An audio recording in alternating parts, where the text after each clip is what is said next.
പ്രതിപക്ഷം ഈ കാര്യങ്ങളെ സംബന്ധിച്ച് ആശങ്ക പ്രകടിപ്പിക്കുക എന്നുള്ളത് സാധാരണഗതിയിൽ അവരുടെ ഉത്തരവാദിത്വമാണ്.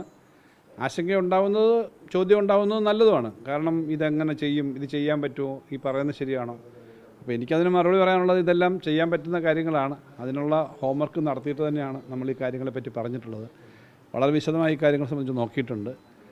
സാധാരണഗതിയിൽ നമ്മൾ ചെയ്യാൻ പറ്റുന്ന കാര്യങ്ങളാണ് പറയുന്ന കാര്യങ്ങളെല്ലാം ചെയ്യും എന്നുള്ളതാണ് സാധാരണ ഉള്ള നടപടിക്രമം, അല്ലെങ്കിൽ നമ്മൾ ചെയ്യുന്ന രീതി. അത് ചെയ്യാൻ പറ്റുന്നതാണ്.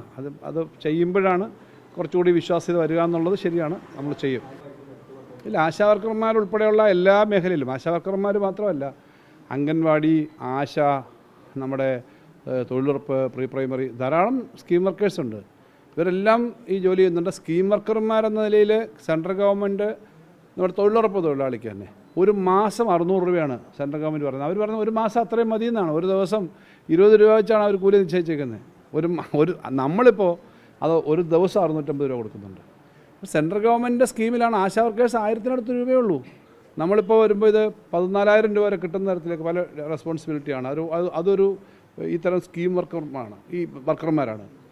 അംഗൻവാടിക്കും എല്ലാ മേഖലയും അതാണ്. അപ്പോൾ സ്കീം വർക്കർമാരായിട്ട് അവർ നിൽക്കുകയും കേന്ദ്ര ഗവൺമെൻറ് 1000 രൂപ പോലെ കൊടുക്കാതിരിക്കുകയും അല്ലെങ്കിൽ 1500 രൂപ മാത്രം കൊടുക്കുകയും ചെയ്യുന്നൊരു സ്ഥലത്ത് കേരളം പോലുള്ള സംസ്ഥാനത്തിൽ ഇത്രയും കാര്യങ്ങൾ ചെയ്യുന്നു.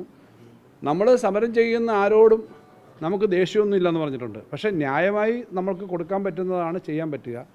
കേന്ദ്രം പണം തരാതിരിക്കുന്നതിൻ്റെ പേരിൽ സുപ്രീം കോടതി വരെ കേസ് നടത്തി, സുപ്രീം കോടതി ഒരു ഭരണഘടനാ ബെഞ്ച് പ്രഖ്യാപിച്ച് കേസ് കേൾക്കാനിരിക്കുന്ന ഒരു സംസ്ഥാനമാണ് കേരളം. ചെറിയ കാര്യമല്ല.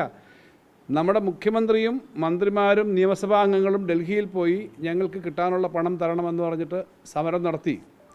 ഇന്ത്യയിലെ വിവിധ രാഷ്ട്രീയ പാർട്ടി നേതാക്കന്മാർ, സംസ്ഥാനത്തെ ഭാരവാഹികൾ, ഭരണാധികാരികളൊക്കെ നമ്മളെ ഐക്യദാർഢ്യം പ്രഖ്യാപിച്ച് വന്നു. അപ്പോൾ ആ സമരം നടത്തി, നിയമപരമായ പോരാട്ടം നടത്തുന്നു എന്ന് പറഞ്ഞാൽ കേന്ദ്ര ഗവൺമെൻറ്റുമായിട്ടുള്ള ഭരണഘടനാപരമായ സഹകരണം നമുക്കുണ്ട്. കഴിഞ്ഞ ദിവസം തന്നെ മുഖ്യമന്ത്രി നമ്മുടെ പ്രധാനമന്ത്രിയെ കണ്ടു, ആഭ്യന്തരമന്ത്രിയെ കണ്ടു, നമ്മുടെ ടൂറിസം നാഷണൽ ഹൈവേ മന്ത്രിയെ കണ്ടു, ഫിനാൻസ് മിനിസ്റ്ററെ കണ്ടു. യൂണിയൻ ഫിനാൻസ് മിനിസ്റ്ററെ കാണുമ്പോൾ ഞാനും ഉണ്ടായിരുന്നു കൂടെ. നമുക്ക് കിട്ടാനുള്ള പണം കിട്ടേണ്ട പ്രശ്നമാണ് പറഞ്ഞത്. ഇതെല്ലാം നമ്മൾ ചെയ്യുന്നുണ്ട്. ആ പണമൊന്നും കിട്ടുന്നില്ല. വാസ്തവത്തിൽ പ്രതിപക്ഷ നേതാവും ഈ സമരം ചെയ്യുന്ന ആളുകളും BJPയുടെ ഏതെങ്കിലും പ്രവർത്തകർക്ക് കേരളത്തോട് താല്പര്യമുണ്ടെങ്കിൽ അവരൊരുമിച്ച് ഇടതുപക്ഷ ജനാധിപത്യ മുന്നണിയും ചേർന്ന് കേരളത്തിൻ്റെ താല്പര്യത്തിന് വേണ്ടി അർഹമായത് കിട്ടാനുള്ള ഒരു വലിയ പ്രക്ഷോഭം ഉണ്ടാവണം. സമരം എന്ന് ഞാൻ പറഞ്ഞാൽ വലിയ മുന്നേറ്റം ഉണ്ടാവണം, മൂവ്മെൻറ്റ് ഉണ്ടാവണം. അവിടെയാണ് പ്രശ്നം. അതുകൊണ്ടാണ് സാമ്പത്തികമായിട്ട് നമ്മളെ ബുദ്ധിമുട്ടിക്കാൻ ശ്രമിക്കുന്നത്. ആ ബുദ്ധിമുട്ടിക്കാൻ ശ്രമിക്കുമ്പോഴും ഇന്ത്യയിലെ ഏറ്റവും മെച്ചപ്പെട്ട മിനിമം കൂലിയും സംവിധാനങ്ങളും ഇതുപോലുള്ള അലോവൻസും എല്ലാം നമ്മളാണ് കൊടുക്കുന്നത്. അപ്പോൾ ഇതൊക്കെ നടക്കും. നിങ്ങൾ നേരത്തെ ചോദിച്ച് പറഞ്ഞ കാര്യങ്ങളൊക്കെ ചെയ്യുമെന്ന്. കാസർഗോഡ് വെച്ച് ഒരു കാര്യം കൂടി ഞാൻ സന്തോഷത്തോടെ പറയാം.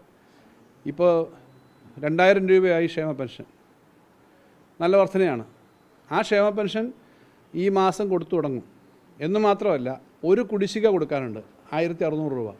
അത് രണ്ടും കൂടെ ചേർത്ത് 3600 രൂപ ഈ 62 ലക്ഷം കുടുംബങ്ങൾക്ക്, വ്യക്തികൾക്ക് ഈ മാസം കൊടുക്കും. അതിനേക്കാൾ ഇലക്ഷൻ മുൻനിർത്തിയല്ല ഇതോ? ഇല്ലില്ല, ചട്ടത്തിൻ്റെ പ്രശ്നമില്ല. കാരണം നേരത്തെ നമ്മൾ നിയമസഭയിൽ മുഖ്യമന്ത്രി തന്നെയാണ്, ബഹുമാനപ്പെട്ട മുഖ്യമന്ത്രി അവിടെ പ്രസ്താവന നടത്തുമ്പം റൂൾ 300 അനുസരിച്ചിട്ട് നമ്മൾ കൊടുത്തു തീർക്കാനുള്ള കുടിശ്ശിക ഞങ്ങൾ പറഞ്ഞിട്ടുണ്ട്. ഞങ്ങൾക്ക് 18 മാസത്തെ ഒന്നും കുടിശ്ശിക വന്നില്ല. ഇടയ്ക്ക് വലിയ തോതിൽ പണം തരാതിരിക്കുമ്പോൾ ഒരു വർഷം ഏകദേശം 57,000 കോടി രൂപ വരെയാണ് ഒരു വർഷം കുറച്ചത് കേന്ദ്ര ഗവൺമെൻറ്. അവിടെ നമ്മൾ ആഭ്യന്തര വരുമാനം വർദ്ധിപ്പിക്കുകയും മറ്റ് ചിലവുകൾ, അനാവശ്യ ചിലവുകൾ നിയന്ത്രിക്കുകയൊക്കെ ചെയ്തിട്ടാണ് മുന്നോട്ട് പോകുന്നത്. അപ്പം ഞങ്ങൾക്കൊരു 3-4 മാസത്തെ കുടിശ്ശിക ഉണ്ടായിരുന്നു. 5 മാസത്തെ വരെ കുടിശ്ശിക വന്നു. കഴിഞ്ഞ വർഷം തന്നെ 2 മാസത്തെ കുടിശ്ശിക കൊടുത്തു തീർത്തു. അപ്പോൾ മുഖ്യമന്ത്രി പറഞ്ഞു ഞങ്ങൾ 3 മാസത്തെ കുടിശ്ശിക കൊടുത്തു തീർക്കും, DAയുടെ 2 ഗഡു ഇപ്രാവശ്യം കൊടുക്കും. ഇങ്ങനെ കുറേ കാര്യങ്ങൾ നമ്മുടെ റൂൾ 300 പറഞ്ഞല്ലോ. അത് ധനകാര്യ വകുപ്പും ആലോചിച്ച് അദ്ദേഹവുമായി സംസാരിച്ച് ആലോചിച്ച് തയ്യാറാക്കിയതാണ്. ഇപ്പോൾ തന്നെ ഈ കാര്യങ്ങളെ സംബന്ധിച്ച് വിശദമായ പഠനം നടത്തിയിട്ട് തന്നെയാണ് ചെയ്യാവുന്ന കാര്യങ്ങളാണ് പറഞ്ഞിട്ടുള്ളത്. അപ്പോൾ അതിൻ്റെ ഭാഗമായിട്ട് ഞങ്ങളിനി ഒരു കുടിശ്ശിക കൊടുക്കാറുണ്ട് 1600 രൂപ. കേരളത്തിലെ എല്ലാവർക്കും, അത് UDF, LDFും BJP അനുഭാവികൾ ആരെങ്കിലും ഉണ്ടെങ്കിൽ എന്നുള്ള വ്യത്യാസമൊന്നുമില്ല. എല്ലാവർക്കും കിട്ടുന്ന വലിയൊരു ആനുകൂല്യമാണ്. ആദ്യമായിട്ടാണ് ഞാൻ ഇത് ഈ മാസം തന്നെ കൊടുക്കുമെന്ന് പറയുന്നത്. ഇവിടെ വെച്ചാണ് പറയുന്നത്. 1600 രൂപ അതും 2000 രൂപ ഈ പുതിയ പെൻഷനും സാമൂഹ്യക്ഷേമ പെൻഷനും ചേർത്ത് 3600 രൂപ ആളുകളുടെ കയ്യിലേക്ക് ഈ മാസം എത്തും. സാധാരണ ക്ഷേമ പെൻഷൻ കൊടുക്കുന്ന സമയത്ത് തന്നെ എത്തും. അപ്പോൾ ഇത് പറഞ്ഞത് വെറുതെ അല്ല, കൊടുക്കാൻ തന്നെയാണ് എന്ന് വരാൻ വേണ്ടിയിട്ടാണ്. DA കൊടുക്കുന്നതും സാങ്കേതികമായ പ്രശ്നമുണ്ട്. ഇപ്പോൾ പ്രഖ്യാപിച്ചാൽ അതിനകത്ത് ഈ പേപ്പർ കറക്റ്റ് ചെയ്യുന്നുണ്ട്. അതിൻ്റെ എല്ലാം ഇന്നലെ സൈൻ ചെയ്ത് കാര്യങ്ങൾ പോയി, ക്യാബിനറ്റ് തീരുമാനം വന്നിട്ട് അതും ഇപ്പം തന്നെ കൊടുത്തു തുടങ്ങാനുള്ള പരിപാടിയാണ്. അപ്പോൾ ഇങ്ങനെ കാര്യങ്ങൾ ചെയ്യാവുന്നതാണ്. അതേസമയം നമുക്ക് നേരെ ഈ ഓരോ കാര്യങ്ങളിലും തടസ്സമുണ്ടാക്കാൻ വേണ്ടി നമ്മൾ കൊടുക്കുന്ന കാര്യങ്ങളെ തന്നെ തടസ്സമുണ്ടാക്കാനും കേസിനും ഒക്കെ പോകുന്ന തർക്കങ്ങൾ ഉണ്ടാക്കുന്ന ആളുകളുണ്ട്. അത് വേറെ നിൽക്കട്ടെ, പക്ഷേ ഇത് കൊടുക്കാൻ പറ്റും.